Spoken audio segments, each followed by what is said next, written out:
നമസ്കാരം. കഴിഞ്ഞ ദിവസം ഞങ്ങൾ 3 സുഹൃത്തുക്കൾ ഒരു യാത്ര പോയി.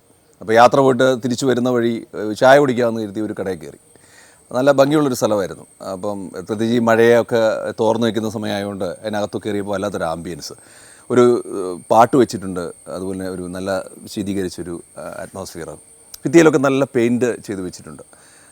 മാത്രമല്ല അതിൻ്റെ അവിടെ ഭിത്തിയിൽ ഒരു ടെലിവിഷനിൽ ഒരു ടി വിയിൽ ആ സ്ഥാപനത്തിലെ നല്ല ഭക്ഷണത്തിൻ്റെ മെനുവും അതിൻ്റെ പ്രിപ്പറേഷനൊക്കെ വളരെ ഭംഗിയായിട്ട് കാണിച്ചുകൊണ്ടിരിക്കുകയാണ്.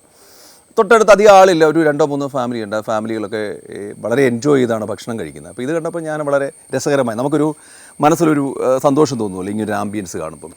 നല്ല പാട്ട്, ശീതീകരിച്ചൊരു അറ്റ്മോസ്ഫിയർ, പുറത്ത് നോക്കും നല്ല പച്ചിപ്പ് കാണാം, നല്ല പെയിൻറ്റിങ്സ് ചുറ്റിനും, പിന്നെ അതിൻ്റെ അടുക്കും ചുറ്റിയൊക്കെ വളരെ ഭംഗിയായിട്ട് ചെയ്തിട്ടുണ്ട്.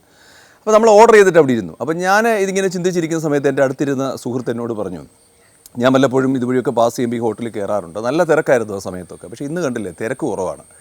ഇത്രയും നല്ല ഫുഡ് സപ്ലൈ ചെയ്യുക, അതുപോലെ തന്നെ ഇത്രയേറെ ഈ ഒരു അറ്റ്മോസ്ഫിയർ ആംബിയൻസ് ക്രിയേറ്റ് ചെയ്യുക, ഇതൊക്കെ ആൾ കുറഞ്ഞാൽ ബിസിനസ്സിന് വലിയ നഷ്ടമായിരിക്കും. ഈ അടുത്തിടെ ഇവിടെ ഇങ്ങനെ ആൾ കുറവാണെന്ന് പൊതുവേ പറയുന്നത്. ഇവിടെ മാത്രമല്ല, ഈ കച്ചവടങ്ങൾക്കൊക്കെ പൊതുവേ ഒരു മന്ദത ഫീൽ ചെയ്യുന്നുണ്ട്. അപ്പോൾ ഇങ്ങനെ പോവുകയാണെങ്കിൽ ഇപ്പോൾ സ്റ്റാഫിനെ കട്ട് ചെയ്യേണ്ടി വരും, പിന്നീടത് വലിയ പ്രശ്നങ്ങളിലേക്കൊക്കെ ബിസിനസ് പോകുമെന്ന് അദ്ദേഹം സംസാരിച്ചു. മറ്റൊരു സുഹൃത്ത്, അദ്ദേഹം ഒരു വെജിറ്റേറിയനാണ്. അദ്ദേഹത്തിൻ്റെ വേർഷനിലുള്ള ഫുഡിനെക്കുറിച്ചും കാര്യങ്ങളെക്കുറിച്ചൊക്കെ സംസാരിച്ചു. ഒരു കാര്യം ആലോചിച്ച് നോക്കിയുള്ളൂ, ഒരേ സാഹചര്യത്തിൽ ഇരിക്കുന്ന 3 പേരുടെ വ്യത്യസ്ത അഭിപ്രായങ്ങളാണ്, അവരുടെ കാഴ്ചപ്പാട്. ഞാനൊരു കലാകാരനായതുകൊണ്ട് എൻ്റെ കാഴ്ചപ്പാടെല്ലാം കലയുമായി ബന്ധപ്പെട്ട് നല്ല ആംബിയൻസ്, നല്ല മ്യൂസിക്, എന്താ പറയുക, ഒരു വൈബ് എന്നൊക്കെ നമ്മൾ ചിന്തിക്കും. പക്ഷേ എൻ്റെ ബിസിനസ് സുഹൃത്ത് അദ്ദേഹം പറഞ്ഞത് ബിസിനസ്സിൻ്റെ കാര്യങ്ങളാണ് ചിന്തിച്ചത്. മറ്റൊരു സുഹൃത്ത് അദ്ദേഹത്തിൻ്റെ വേർഷനിലേക്ക് ആ ഒരു സാഹചര്യത്തെ അദ്ദേഹം വിവരിച്ചു. ഒരു പൂവിനെ കാണുന്ന സമയത്ത് ഒരു കവി എന്ത് ചെയ്യുമെന്ന് ചോദിച്ചാൽ ആ പൂവിനെക്കുറിച്ച് 2 വരികൾ എഴുതും. ഒരു ചിത്രകാരൻ എന്ത് ചെയ്യുമെന്ന് ചോദിച്ചാൽ ആ പൂവിനെ ഒരു പേപ്പറിൽ പെയിൻറ്റിങ് ആക്കും. ഒരു വൈദ്യൻ എന്ത് ചെയ്യുമെന്ന് ചോദിച്ചാൽ അതിൽ നിന്നും എന്ത് ഔഷധം ഉണ്ടാക്കാം ചിന്തിക്കും. ഒരു ശാസ്ത്രജ്ഞൻ എന്ത് ചെയ്യും, അതിൻ്റെ ഘടന പഠിക്കാനായിട്ട് ശ്രമിക്കും. ഒരു കർഷകൻ എന്ത് ചെയ്യുമെന്ന് ചോദിച്ചാൽ ആ കർഷകന് അത് എങ്ങനെ കൃഷി ചെയ്ത് ഇതുപോലെ ഒരുപാട് പൂക്കളുണ്ടാക്കി വിൽക്കാമെന്ന് ചിന്തിക്കും. ഈ സൊസൈറ്റി നമ്മളൊന്ന് നോക്കാമെങ്കിൽ എല്ലാം വ്യത്യസ്തമാണ്. പൂക്കൾ വ്യത്യസ്തമാണ്, മരങ്ങൾ വ്യത്യസ്തമാണ്, മനുഷ്യർ വ്യത്യസ്തമാണ്, മൃഗങ്ങൾ വ്യത്യസ്തമാണ്, സസ്യങ്ങൾ വ്യത്യസ്തമാണ്, എല്ലാം വ്യത്യസ്തതയാണ്. ഈ വ്യത്യസ്തതയാണ് ഈ ഭൂമിയെ, ഈ സമൂഹത്തെ പിടിച്ചു നിർത്തുന്നത് തന്നെ. പക്ഷേ ആരെങ്കിലും ചിന്തിക്കുകയാണ് എന്നെപ്പോലെ അവരിടപെടണമെന്ന് ചിന്തിച്ചാലാണ് പ്രശ്നങ്ങൾ തുടങ്ങുന്നത്. അത് ഫാമിലി ബന്ധത്തിലായാലും സൗഹൃദത്തിലായാലും എപ്പോഴും നമ്മളെപ്പോലെ മറ്റൊരാളെ തേടുകയാണ്.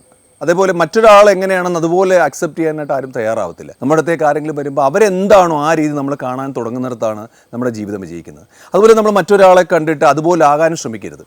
പലരും പറയാറുണ്ട് അവരിതുപോലാണ്, ഇവരിതുപോലാണ്, എന്തുകൊണ്ട് നിനക്കങ്ങനെ ആയിക്കൂടാ, അല്ലെങ്കിൽ നിനക്ക് മാറി ചിന്തിച്ചുകൂടെ, നിനക്കൊന്ന് മാറ്റം വരുത്തിക്കൂടെ എന്നൊക്കെ പറയുന്നത് വലിയ അപകടമാണ്. മോട്ടിവേഷൻ ഒരുപാട് വരുന്ന ഒരു സമയമാണ്. ഞാനും എൻ്റെ അനുഭവങ്ങൾ മോട്ടിവേറ്റ് ചെയ്യാറുണ്ട്. അത് മറ്റുള്ളവർക്ക് പാഠമാകട്ടെ എന്ന് കരുതിയാണ്. ആരും എന്നെ പോലാണോ എന്ന് ഞാൻ കരുതാറില്ല. ഈ ഭൂമിയിൽ സന്തോഷമായിട്ട് ജീവിക്കണമെന്നുണ്ടെങ്കിൽ വ്യത്യസ്തത അംഗീകരിക്കുക എന്നുള്ളതാണ്. കള്ളനും കൊലപാതകയും നല്ലവനും പോലീസുകാരും നിയമമൊക്കെ ഉള്ളതുകൊണ്ടാണ് സൊസൈറ്റി നിലനിൽക്കുന്നത്. എല്ലാവരും ഒരുപോലെ ആയിപ്പോയാൽ സൊസൈറ്റിക്ക് ഒരു ജീവനുണ്ടാവില്ല, അത് സ്റ്റാഗ്നൻ്റ് അവസ്ഥയിലേക്ക് പോകും.